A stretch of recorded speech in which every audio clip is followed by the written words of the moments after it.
Releasing a report today on the disappearance of the MH370 flight, which vanished 4 years ago. The Malaysian Airlines plane vanished whilst heading to Kuala Lumpur in March 2014.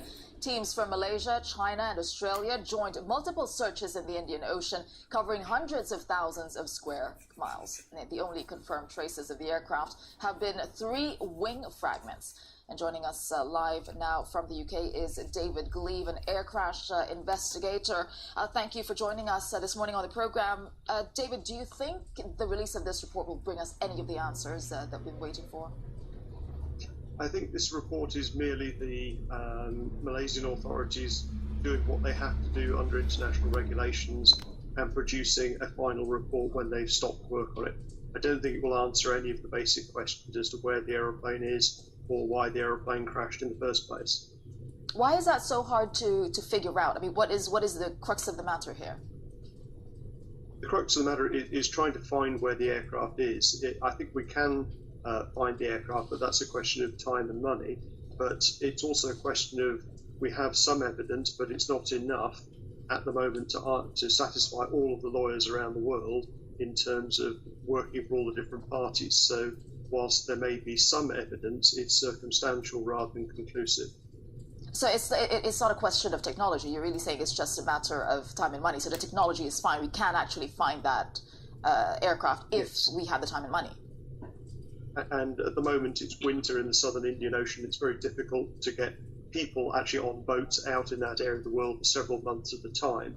So they tend to suspend the search whilst it's difficult for about 4 months over the winter period, and that's right at this moment in time. They need a holiday and a break and refit the ships and things like that. So if somebody comes up with some money, they can send the ships back out again, and they'll go and search in some more areas. But the first reports that came out some time ago concluded that somebody was actually flying the aeroplane at the time of the accident. The aeroplane was under some form of human control. Right. And what about, the families have been waiting for answers. They're going to be wanting to hear from this report. Where does the whole investigation go from here? I think the Malaysians are stopping on the basis that the aircraft has not been found. There may be a little more modelling to do with oceanic waves if they find some more parts. But after that, I think it's then a question of continuing to search the seabed, take a psychological model if somebody was flying the aeroplane and saying, well, they're more likely to have flown it here than there in order to hide the aeroplane.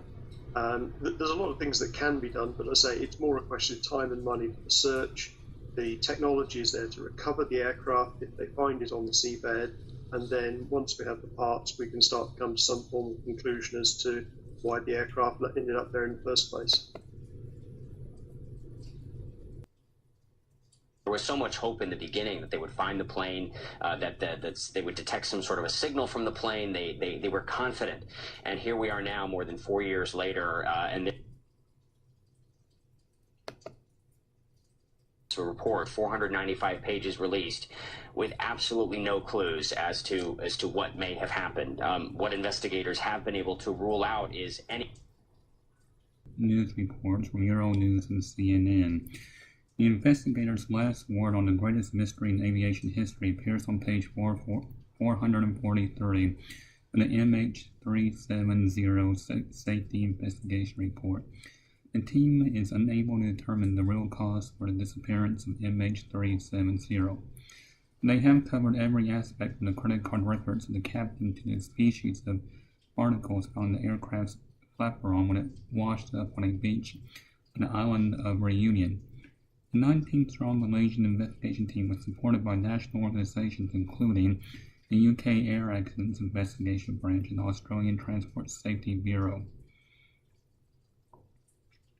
The final report is dedicated to the memory of the 239 passengers and crew missing on MH370.